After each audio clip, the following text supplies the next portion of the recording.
नमस्ते साथियों, स्वागत है दिव्य आईएएस पीसेस पर। साथियों, आपको मालूम होगा 4 दिसंबर को रूस के राष्ट्रपति व्लादिमीर पुतिन भारत की धरती पर कदम रख चुके हैं और उनका भारत और भारत की जनता की तरफ से गर्मजोशी से स्वागत भी हुआ है। यह मिलन कोई साधारण मिलन नहीं था। इसमें दुनिया एक ध्रुवीय विश्व की तरफ से बहुध्रुवीय विश्व की तरफ चल पड़ी। इसके लिए हम 3 बिंदु पर चर्चा करेंगे। नंबर 1 बात, एक ध्रुवीय विश्व क्या है, बहुध्रुवीय विश्व क्या है, बहुध्रुवीय विश्व दुनिया के लिए क्यों आवश्यक है, इस बहुध्रुवीय विश्व का नेतृत्व कौन करेगा। तो पहले पॉइंट पर आते हैं दोस्तों। पहले यूएसए और पश्चिमी देश अपने आप को विश्व का लीडर मानते हुए, मात्र एक ही लीडर मानते हुए विश्व की अंतर्राष्ट्रीय संस्था जैसे UNO, WHO, IMF, world bank के ऊपर कब्जा कर लेते थे और उनके निर्णयों को अपनी तरफ मोड़ लेते थे, जिससे विकासशील और विकसित देशों का नुकसान होता था। दोस्तों, अब हम बताने चलते हैं। जैसे ही रूस के राष्ट्रपति पुतिन ने भारत की धरती पर कदम रखा, उसी समय ही इस प्रकार की आहट सुनाई पड़ने लगी थी। और जैसे ही रूस के राष्ट्रपति पुतिन को भारत के पीएम ने गले लगाया, उसी समय एक ध्रुवीय विश्व से बहुध्रुवीय विश्व की तरफ बढ़ने की यात्रा प्रारंभ हो गई थी। जब दोनों विश्व के नेता एक सफेद कार में बैठे, तो ऐसा लग रहा था कि ये पूरे विश्व को बहुध्रुवीय विश्व और विश्व कल्याण की तरफ ले जा रहे हों। और सफेद कार इसका प्रतीक था। सफेद कार पवित्रता, शांति, विश्वास और लोक कल्याण का प्रतीक होता है। दोस्तों, इस समय पर पूरा विश्व 3 भागों में बटा हुआ प्रतीत होता है। पहला भाग पश्चिमी देशों का है, जिसमें यूएसए, नाटो और यूरोपीय देश आते हैं। और दूसरा भाग चाइना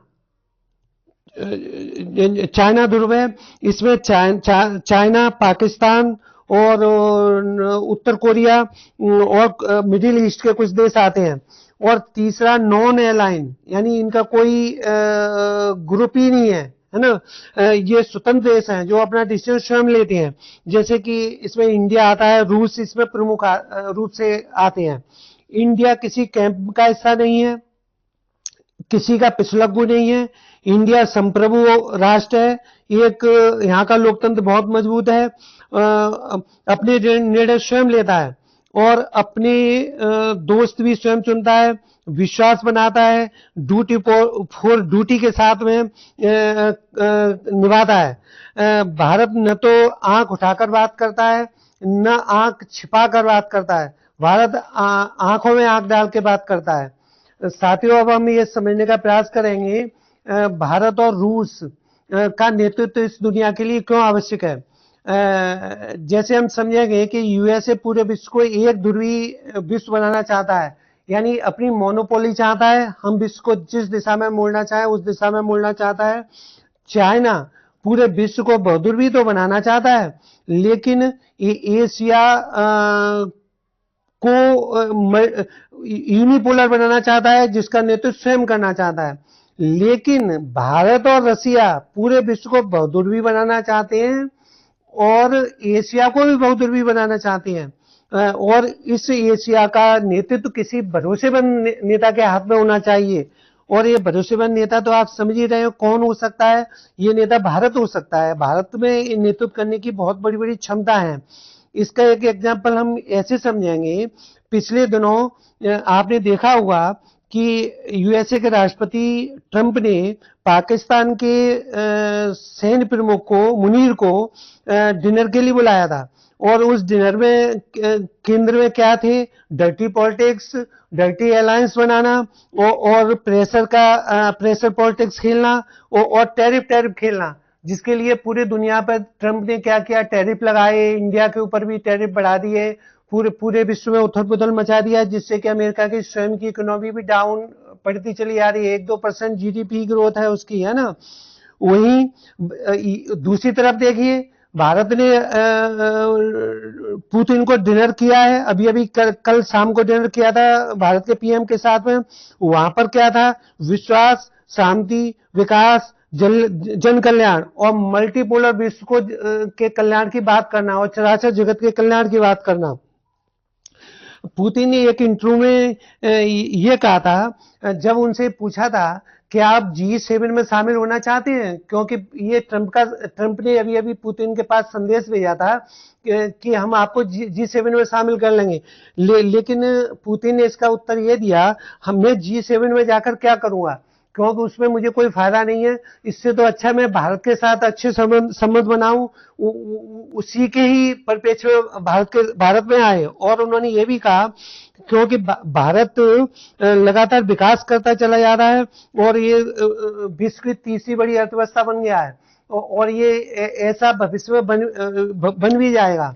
और भारत की जीडीपी इस समय पर 8-9% के दर से छलांग मार रही है, वहीं पूरे विश्व की जीडीपी 1-2% भी नहीं आगे बढ़ पा रही है।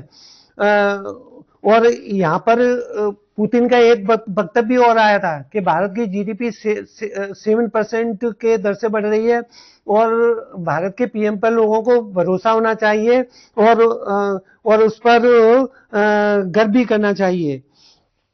भारत के अन्य सकारात्मक पहलू और भी हैं, जैसे कि पीस यानी शांति और डायलॉग और डिप्लोमेसी। और भारत हमेशा लोक कल्याण की बात करता है। भारत के अंदर जनांकी डिविडेंड, अर्थात भारत की जनसंख्या में युवा लोगों की संख्या ज्यादा है जो वर्कफोर्स के रूप में काम आता है। और भारत चाइना को बैलेंस करना भी जानता है, रूस के साथ ट्रस्ट निभाना भी जानता है, विश्व के साथ भी ट्रस्ट निभाना जानता है और लोक कल्याण की भावना से कार्य करना जानता है। और भारत तीसरे विश्व, जिसको दक्षिण विश्व कहते हैं, उसकी आवाज बन के उभरता है। जैसे कि संयुक्त राष्ट्र यूएन में रिफॉर्म की बात हो, आईएमएफ और वर्ल्ड बैंक में रिफॉर्म की बात हो, क्लाइमेट चेंज की बात हो, डेवलपमेंट की बात हो और ह्यूमन सहायता की बात हो, इसमें भारत हमेशा अग्रसर होता है। इसको हम एक उदाहरण के द्वारा समझ सकते हैं।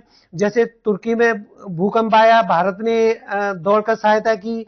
इसी प्रकार से पाकिस्तान में भी भारत सहायता करता है। अभी जस्ट श्रीलंका में आपदा आई हुई है, भारत ने वहां पर राहत सामग्री और आपदा प्रबंधन के लिए लोगों को भेजा है।